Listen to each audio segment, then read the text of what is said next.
बिस्मिल्लाहिर्रहमानिर्रहीम। बोलते कालम के साथ मैं आमिर रज़ा खान और अमरीकियों के लिए तरीक रात। जी हाँ, ये जो है पासदारान इनकलाब ने एक बयान जारी किया है जिसमें उन्होंने कहा है कि मंगल और पीर की दरमियानी शब जो है वो तरीक रात जो है वो छा गई कुवैत में मौजूद अमरीकी अलजाबर अड्डे पर, जब वहाँ पर तबाही और बर्बादी बिछा दी गई और इसमें वो सारा निज़ाम जो अर्ली वार्निंग का था उसको तबाह कर दिया गया। पेट्रियट की बैटरीज जो हैं वो तबाह की गई और बहुत सारे अमरीकी फ़ौजियों की जो है ज़ख्मी और हलाक होने की इतला है। ये एक बड़ा हमला था जिस पर पासदारान इनकलाब ने कहा है कि जब तक हमले जारी रहेंगे ईरान पर, क्योंकि ईरान पर गुज़िश्ता रात भी शदीद बमबारी की गई है। मुख्तलिफ़ इलाकों में जो है धमाकों की आवाज़ें जो हैं वो सुनी गई हैं। वहाँ पर भी लोग जो हैं वो ज़ख्मी हैं। इतलात जो हैं वो आहिस्ता आहिस्ता सामने आएंगी, लेकिन इसका जवाब जो है बड़ा ही तबाहकुन तरीके से ईरानियों ने दिया है और वो जवाब जो है अलजाबर में दिया गया है। ये पहली मरतबा है कि इस अड्डे को जो है निशाना बनाया गया है और इसकी वजह जो पासदारान इनकलाब ने BBC फ़ारसी को दी है और वो ये कहा है कि इस अड्डे पर से जो है इंटरसेप्शन जो है वो बहुत ज़्यादा थी और बहुत ज़्यादा अर्ली वार्निंग सिस्टम जो था एक्टिव था, जो कि रुकावट बन रहा था हमें अपने अहदाफ तक पहुँचने के लिए। देखें कैसी कैसी फ़ौज के पास तरजीहात होती हैं किसी भी जगह पर मिज़ाइल या बॉम्ब गिराने के लिए। तो उस पर उन्होंने कहा कि कुवैत में हमने मिज़ाइल सिस्टम को जो है निशाना बनाया है और उसकी बाकायदा उन्होंने जो वीडियो है वो भी जारी की है, तस्वीर भी जारी हुई हैं।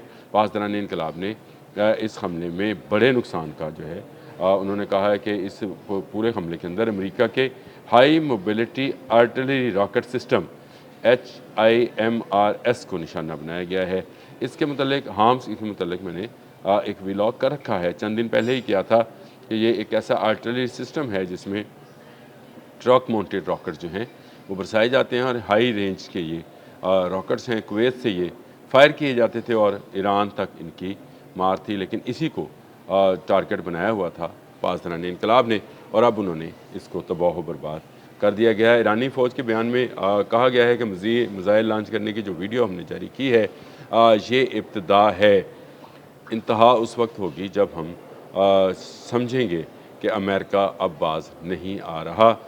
एक तरफ आपको पता है कि 10 रोज़ा फायरबंदी की बात चल रही है। एक इस्माइल बकाई ने भी ये बात कर दी कि जी बिल्कुल ऐसी तजावीज़ सालसों के ज़रिए से सामने आई ज़रूर है।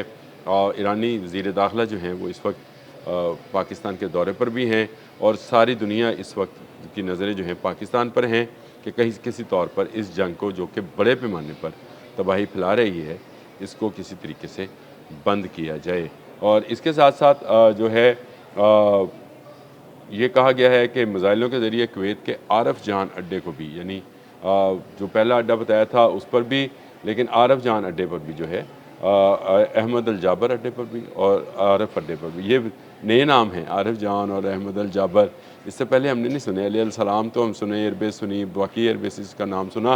ये इसका मतलब ये है कि कुवैत में जगह या कुवैत छोटा सा मुल्क है जिसमें इसकी शायद डायामीटर है, शहर की बात कर रहा हूँ कुवैत का, कि वो लाहौर जितना भी नहीं है, लेकिन इसके बावजूद उसमें कितने ज़्यादा तादाद में फ़ौजी अड्डे कायम हैं और ये उस वक्त से कायम हैं जब इराक़ अमेरिका वॉर हुई थी। आपको याद है सद्दाम हुसैन के दौर में कुवैत ही उस जंग का जो है बाइस बना था और अब भी ईरान अमेरिका जंग के अंदर कुवैत ही मदद कर रहा है। तो आरफ जान अड्डा हो या अहमद अल जाबर अड्डा हो, तमाम अड्डों पर जो है दरमियानी कल और आज की दरमियानी शब जो है ईरान ने बड़ा हमला किया है और बहुत सारे सिस्टम्स रडार्स और जो हैं उनको तबाह करने का दावा किया है। ये एक ज़बरदस्त मूव है और मैं ये समझता हूँ कि इससे कम से कम ये होगा कि जो इंटरसेप्शन कुवैत से की जाती थी, याद रखिएगा इसराइल को जाते हुए जो मिज़ाइल्स हैं उनको रोकने के लिए जॉर्डन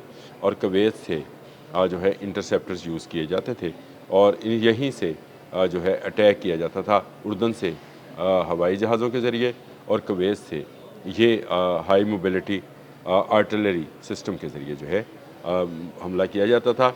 इसको रोकने का वह तरीका यही था कि इन दो ममालिक के अमरीकी फ़ौजी अड्डों को तबाह बर्बाद कर दिया जाए। पिछले 9 दिन की जंग में, ये 9 दिन कहेंगे इसको, 7 जुलाई से शुरू हुई थी, आज 21 है, तो 9 दिन तो नहीं है, ज़्यादा दिन है, लेकिन ये शायद 9वां हमला है ईरान का, जिसमें उसने कुवैत पर क़यामत ढाई है और कुवैत के अमरीकी अड्डों पर क़यामत ढाई है। ये कहना चाहिए कुवैत के किसी शहरी को नुकसान नहीं पहुँचाया है।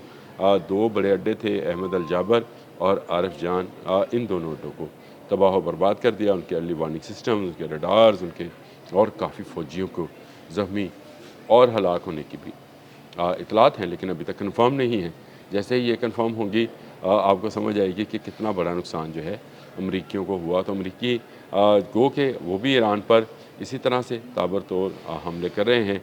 इस्फहान में भी धमाकों की आवाज़ें सुनी गई हैं। सेंटकॉम ने भी बयान जारी किया है कि हमने अपने जो हमले हैं वो जारी रखे हुए हैं और मज़ीद हमले अब हम करेंगे, और ईरान की बहरी और बरी सलाहियतों को, जो कि इनके रॉकेट्स हैं और जो उनकी बंदरगाहों पर खड़े जहाज़ हैं, जंगी जहाज़ हैं, उनको निशाना बनाया जाएगा।